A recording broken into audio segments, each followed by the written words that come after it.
तुम्हाला फक्त या सगळ्या ज्या योजना येत आहेत ना, या सगळ्या योजना फसव्या आहेत, या सगळ्या योजना खोट्या आहेत. योजना एकच आहे, लाडकी बहीण नाही, लाडका भाऊ नाही, आता येते लाडकी मोलकरीण नाही. योजना फक्त एकच आहे, लाडकी खुर्ची. कुणाची हवा, कुणाची हवा? आता सांगून टाकू, सिक्रेट खोलू, जाहीर करून टाकू, उमेदवाराचं नाव जाहीर करू. हमारी जेब से निचोड़ निचोड़ कर अब कुछ देने की नौटंकी कर रहे हैं. असल में 1500 की आड़ में अपनी धोखाधड़ी और गद्दारी छुपा रहे हैं. महायुतीतला एक नेता दाखवा ज्यांनी दिल्लीला डोळे दाखवून ही गर्जना केली की खबरदार आमच्या महाराष्ट्रातल्या युवकांच्या रोजगाराला हात लावल तर. आणि या लाडकी खुर्ची योजनेसाठी पाहिजे तेवढी लोटांगण घालायला तयार आहेत. अरे मराठी स्वाभिमान छत्रपती शिवाजी महाराजांचं जेव्हा आम्ही नाव घेतो, आग्र्याच्या दरबारात छत्रपती शिवाजी महाराज उभे होते, सगळ्यांना ठाऊक आहे. आग्र्याच्या दरबारात छत्रपती शिवाजी महाराज उभे होते, 5000 मनसबदारांच्या रांगेत उभं केलं होतं आणि खिल्लत दिली होती दिल्लीपतींनी. ती खिल्लत दिल्यानंतर छत्रपती शिवाजी महाराजांनी मान खाली घालून दिल्लीची खिल्लत स्वीकारली नाही, तर ते खिल्लत उधळून दिली आणि या महाराष्ट्राचा स्वाभिमान काय असतो ते दिल्लीच्या दरबाराला दाखवून दिलं. हा तुमचा माझा इतिहास. आत्ताची परिस्थिती काय? आता सरकारमध्ये सहभागी झाले, सगळे सहभागी झाले. एनडीएचं सरकार आलं, एवढी वर्ष येणाऱ्या मोदी सरकारच्या ऐवजी आता एनडीएचं सरकार म्हणायला लागले. पहिली खिल्लत दिली गेली बिहारला दिली गेली, हजारो कोटींचं पॅकेज दिलं गेलं, आपली काहीच हरकत नाही. दुसरी खिल्लत दिली गेली आंध्र प्रदेशला दिली गेली, हजारो कोटींचं पॅकेज दिलं गेलं. आणि छत्रपती शिवाजी महाराजा महाराष्ट्र जो सगळ्यात जास्त टॅक्स भरतो, जो सर्वात जास्त जीएसटी असेल, इन्कम टॅक्स असेल, सगळी आकडेवारी काढून बघा. सगळ्यात जास्त टॅक्स ज्यांच्या खिशातून जातो त्या महाराष्ट्राच्या तोंडाला पानं पुसण्यात आली. पण जे एनडीए सरकारमध्ये सामील झालेत, पक्ष फोडून सत्तेच्या हव्यासापोटी जे सत्तेच्या मांडीवर जाऊन बसलेत, त्यांच्यामध्ये एवढी सुद्धा धमक राहिली नाही की केंद्र सरकारला विचारायचे, अरे आम्ही सुद्धा सहभागी आहोत ना, आमचं राज्य एवढा टॅक्स देतं तर आमच्या वाट्याला तुम्ही काय देता हे विचारण्याची हिम्मत, हे विचारण्याचं धाडस महायुतीतल्या नेत्यांमध्ये राहिलं नाही. आणि म्हणून हा स्वाभिमान जागवणारं सरकार आपल्याला महाराष्ट्रात आणायचंय. त्यासाठी ही शिवस्वराज्य यात्रा आहे. बरं, आजच्या या यात्रेचं दिवसाचं महत्व आहे. म्हणजे जल जंगल जमीन याच्यावर ज्यांचा हक्क आहे त्या माझ्या आदिवासी बांधवांचा हा जागतिक आदिवासी दिन. या आदिवासी दिनाच्या मी सर्व आदिवासी बांधवांना शुभेच्छा देतो. पण माझा आदिवासी बांधव सुद्धा ही गोष्ट जरूर जाणतो, जर आद्य क्रांतिकारक बिरसा मुंडाजींनी, राघोजी भांगरेंनी जर त्यावेळच्या इंग्रजी सत्तेसमोर गुडघे टेकले असते तर आज त्यांच्या प्रतिमांची पूजा झाली नसती. त्यांनी संघर्षाची भूमिका निवडली. त्यांनी जल जंगल जमीन या गोष्टींसाठी अस्मितेचा लढा उभारला आणि या संघर्षाच्या पाठीमाग समाज उभा राहतो. आणि त्यामुळं ही संस्कृती विसरून केवळ काहीतरी मिळतंय म्हणून जर गुडघे टेकाल तर ही संघर्षाची आपली परंपरा नाही, हे सुद्धा आपल्याला लक्षात ठेवावं लागेल. कारण एकीकडे केंद्रातून वन हक्क कायद्यासारखे कायदे येतात माझ्या आदिवासी बांधवांना हद्दपार करण्याचा, त्यांच्या हक्काच्या जमिनीवरून हद्दपार करण्याचं षडयंत्र रचलं जातं. आणि असं असताना असे जेव्हा कायदे येतात त्या कायद्यांवर कोण काय बोलतं याचा विचार करा. म्हणजे आपल्या लोकसभा निवडणुकीत पाहिलं, आमचा संपूर्ण आदिवासी बांधव असेल, आमचा मुस्लिम बांधव असेल, या प्रत्येक बांधवानं हिरहिरीनं साथ दिली, संपूर्ण निवडणुकीत साथ दिली. कालच वक्फ बोर्डाच्या संदर्भामधलं एक सुधारणा विधेयक हे संसदेने पारित केलं. मग फुले शाहू आंबेडकरांच्या विचाराचा जे उद्घोष करतात त्या पक्षांनी सुद्धा आपली भूमिका स्पष्ट करणं गरजेचं आहे की तुम्ही केंद्रातल्या सरकारला सुनावलत का, तुमचा विरोध आहे की तुमचा पाठिंबा आहे. कारण लोकसभेला जेमतेम दिल्या 4 जागा, त्यातली आली 1 जागा. त्यांची नेमकी भूमिका काय, माझ्या पत्रकार बांधवांनी सुद्धा या संदर्भात त्यांना विचारणं ही गोष्ट गरजेची आहे. पण हे होत असताना राष्ट्रवादी काँग्रेस पक्ष, शरदचंद्र पवार पक्षाची रणरागिणी आमच्या नेत्या सुप्रियाताई सुळे या संसदेत काय कडाडल्या हे तुम्ही सगळ्यांनी पाहिलं असेल. आणि म्हणून हा आजचा जो दिवसाचं दुसरं महत्व आहे ते म्हणजे 1942ला याच दिवशी जुलमी इंग्रज राजवटीला चले जाव सांगण्यात आलं. आणि आज शिवस्वराज्य यात्रा या 9 ऑगस्टला क्रांतीदिनी सुरू करण्याचं महत्वाचं कारण हे सुद्धा आहे की महाराष्ट्राचा स्वाभिमान स्वार्थाच्या पावलाखाली तुडवणाऱ्या या महायुती सरकारला चले जाव सांगण्याची आता वेळ आलेली आहे. तिसऱ्या सणाचा उल्लेख केला मगाशी महबूब भाईंनी, नागपंचमीच्या सणाचा उल्लेख केला. पण नागपंचमीच्या सणाचं एक वेगळं वैशिष्ट्य आहे भाई. आम्ही सापाला दूध पाजणं म्हणत नाही. आमच्या शेतकरी वर्गामध्ये आमच्यासाठी हा कृतज्ञतेचा सण आहे. दुर्दैवानं गंमत अशी झाली, नागपंचमीचा सण हा आमच्यासाठी कृतज्ञतेचा सण आहे आणि म्हणून आपण नागदेवतेची पूजा करतो का नाही? लहानपणी शाळेत शिकवलं होतं, शेतातले उंदीर खातात म्हणून आम्ही पूजा करतो का नाही? हा कृतज्ञतेचा सण आहे. पण या सणाचं स्वरूप मात्र आजकाल नागाचे दात काढून नंतर पुंगी वाजून त्याला डोलायला लावणं इथपर्यंत झालंय. हा जो फरक आहे हा समजून घ्या. या नागपंचमीतला हा फरक समजून घ्या. कारण गुलाबी रंगाची पुंगी वाजवून योजनांचा आवाज काढत जनतेचा नाग डोलतो का काय हे बघण्याचा एकीकडे प्रयत्न सुरू होत असताना जनता मात्र कृतज्ञ आहे. विशेषतः या जुन्नर तालुक्यातली जनता कृतज्ञ आहे. म्हणजे आज आमच्या सपराच्या घराच्या ऐवजी स्लॅबची घरं आली. एसटीच्या थांब्यावर जायला लागत होतं, मोटरसायकलवर जावं लागत होतं, दारात 4 चाकी गाडी आली. या सगळ्याच्या मागे आदरणीय शरदचंद्रजी पवार साहेबांची धोरणं आहे आणि ही आमची कृतज्ञता ही कायम त्या बाबतीत. मगाशी सुरुवात होत असताना मगाशी काही बातम्या आल्या.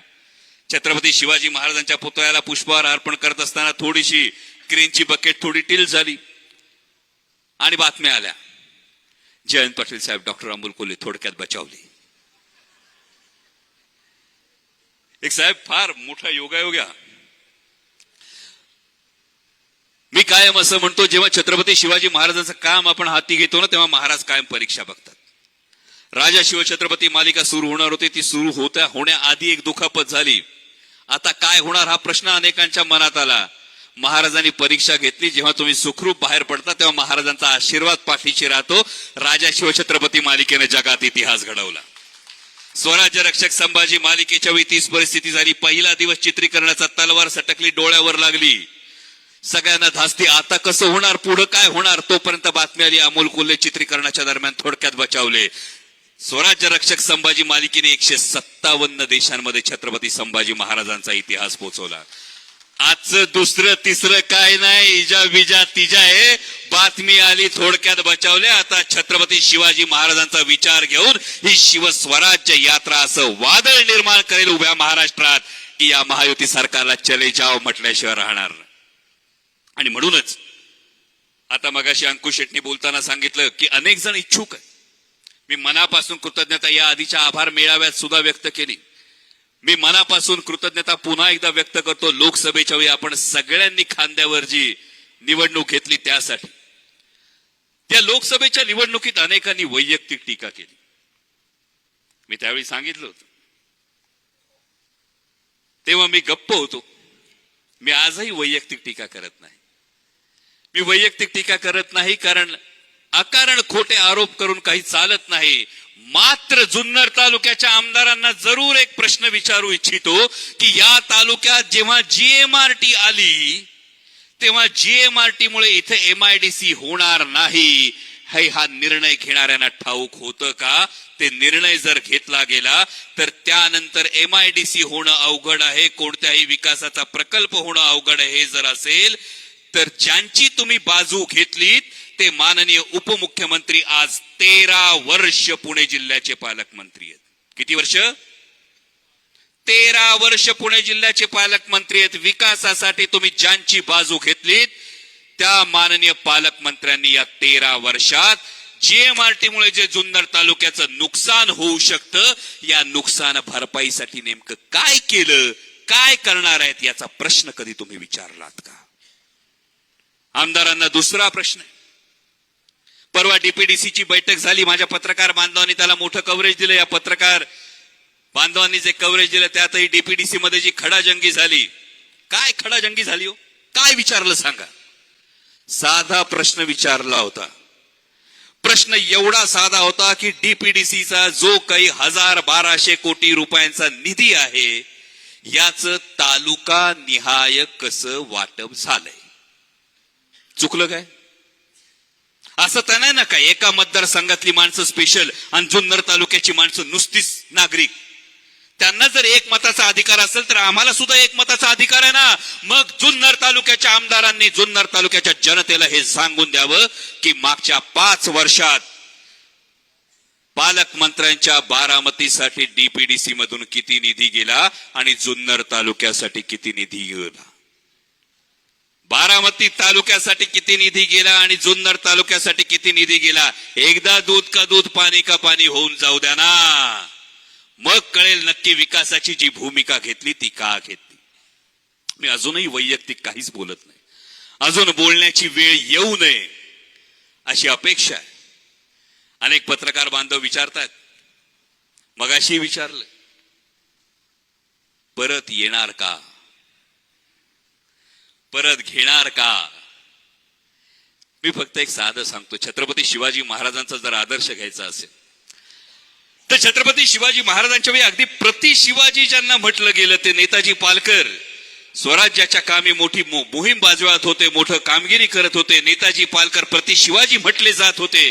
नेताजीराव पालकरांनी मोठा पराक्रम गाजवला. नेताजीराव पालकर हे जेव्हा मिर्झा राजाचं आक्रमण आलं त्यावेळी नेताजीराव पालकर हे महाराजांची साथ सोडून गेले. आधी आदिलशाहीत गेले, नंतर मोगलशाहीत गेले, नंतर औरंगजेबाने त्यांना काबूलला पाठवलं. पुन्हा दिल्लीश्वराचा संपूर्ण इन्फ्लुएन्स आहे, त्यांना काबूलला पाठवलं. पुन्हा नेताजी पालकर स्वराज्यात आले. जेव्हा महाराष्ट्रात आले तेव्हा प्रश्न पडला, नेताजीराव पालकरांना छत्रपती शिवाजी महाराज स्वराज्यात परत घेणार का? महत्वाची गोष्ट ही आहे, इतिहासातल्या प्रेरणा काही असतात त्या बघा. नेताजीराव पालकरांना महाराजांनी शुद्धीकरण करून पुन्हा हिंदू धर्मात घेतलं, पण नेताजीराव पालकर परत सरसेनापती झाले नाहीत. इतिहास बरंच काही सांगतो, आपण काय घ्यायचं, आपण काय ठरवायचं ते आपण करू. पण मी सगळ्या इच्छुकांचं मनापासून आभार मानेन की त्यांनी जयंत पाटील साहेबांना हे आश्वस्त केलं की ही जी 51,000च्या लीडची मोळी आहे, ही मोळी काही केल्यास सुटणार नाही. कारण माझ्या पत्रकार बांधवांमध्ये स्पर्धा लागते अनेकांमध्ये, कुणाची हवा, कुणाची हवा. आता सांगून टाकू, सिक्रेट खोलू, जाहीर करून टाकू, उमेदवाराचं नाव जाहीर करू. हा,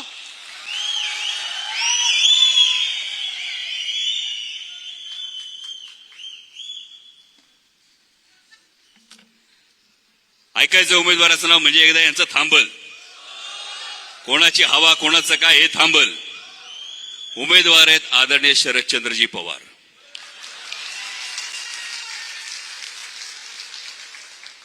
हा एक विचार आहे, केवळ व्यक्ती नाही, हा विचार आहे. आदरणीय पवार साहेब हा एक विचार आहे, हा शेतकऱ्याचा विचार आहे, हा तरुणाचा विचार आहे, हा सर्वसामान्याचा विचार आहे. आणि ही गोष्ट डोक्यात ठेवून आपल्याला पुढे जावं लागेल.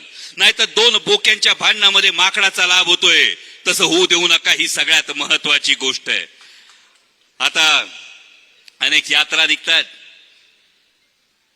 मगाशी कोणीतरी विचारलं की त्यांच्या यात्रेचा रंग गुलाबी. जयंत पाटील साहेबांनी सांगितलं की हो, आमच्या यात्रेचा रंग सर्वसामान्य जनतेच्या मनातला रंग आहे. कारण हा रंग कोणता असावा याविषयी त्यांना काही करू द्या. पण एक फार महत्वाची गोष्ट आहे ताई, तुम्ही बसल्यात, लेकराला कधी रोज उठल्यावर सांगता का, बाळा मी लहानाचं मोठं केलं तुला? लेकराला ताट द्यायचं आणि त्याला म्हणायचं, बाळा हे जेवण मी केलंय बरं का तुझ्यासाठी. लेकराच्या कपड्याला इस्त्री करायची, म्हणायचं, बाळा कपड्याला इस्त्री मी केली बरं का. असं सांगतोय कधी? नाही सांगत. बर, सांगितलं तर लेकरू काय म्हणन? कर्तव्य. त्याच पद्धतीनं जेव्हा सत्ताधाऱ्यांना योजना सांगण्यासाठी यात्रा काढावी लागते तेव्हा समजून घ्या कर्तव्यात कुठेतरी माती खाल्ली म्हणून सांगावं लागतंय की आम्ही यात्रा काढतो. ही योजना, ती योजना, ती योजना. जर 270 कोटी सरकारच्या जाहिरातींवर खर्च करावा लागत असेल तर विचार करा, तुमच्या खिशातला पैसा काढलाय आणि तुमच्या खिशातला पैसा काढून तुम्हाला सांगतायत बघा आम्ही काम कसं करतोय. अरे ते काम करण्यासाठीच तर सत्ता दिली.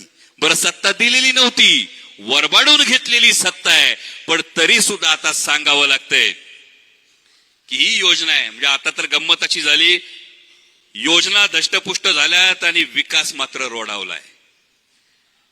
अशी परिस्थिती झाली, कारण रोज एक नवीन योजना येते. आता परिस्थिती अशी आहे की उद्या जर महायुती सरकारला एखाद्या एजन्सीनी सांगितलं ना साहेब की आता सगळ्यात चांगली योजना अशी करावी लागेल की आम्ही चंद्र आणून देतो, दुसऱ्या दिवशी लगेच तिघ एकत्र बसतील आणि नवीन योजनेची घोषणा करतील, होय आम्ही चंद्र आणून देतो. अशी ही परिस्थिती निर्माण झाली. कारण आता जी एक योजना चालू आहे त्यामध्ये आम्ही आधी ऐकलं होतं की मुख्यमंत्री लाडकी बहीण योजना आहे, त्यानंतर गुलाबी यात्रेत असं कळलं की माझी लाडकी बहीण योजना आहे. त्यामुळे नक्की योजना कोणाची हेच कळेनासं झालंय. या योजनेविषयी खरी परिस्थिती काय तेवढी फक्त सांगतो एका कवितेतून. ही जी योजना आहे या योजनेची खरी परिस्थिती अशी आहे, चाय पर शुरू हुई सरकार गाय पर आकर अटक गई. चाय पर शुरू हुई सरकार गाय पर आकर अटक गई. बात तो हुई थी 15 लाख की, आठवतं ना? बात तो हुई थी 15 लाख की, अब 1500 में कैसे सिमट गई. चप्पल, जूता, कपड़े, किताब, हर चीज पर जीएसटी लगवा दी. लाइफ इंश्योरेंस, मेडिक्लेम, यहां तक कि दवाई भी नहीं छोड़ी. हमारी ही जेब से निचोड़ निचोड़ कर अब कुछ देने की नौटंकी कर रहे हैं. आपल्याच खिशातून काढून घेतलंय. हमारी जेब से निचोड़ निचोड़ कर अब कुछ देने की नौटंकी कर रहे हैं. असल में 1500 की आड़ में अपनी धोखाधड़ी और गद्दारी छुपा रहे हैं. 1500 ची स्कीम नाही, 1500चा पडदा आहे जो यांच्या गद्दारीवर टाकावा, ती गद्दारी विसरावी, पाठीत खुपसलेला खंजीर विसरावा म्हणून केलेलं आहे. असल में 1500 की आड़ में धोखाधड़ी और गद्दारी छुपा रहे हैं. भाई दादा भाऊ, कळलं कोण? भाई दादा भाऊ, ये गुलाबी धूल हमारी आंखों में ना झोंके. ये गुलाबी धूल हमारी आंखों में ना झोंके.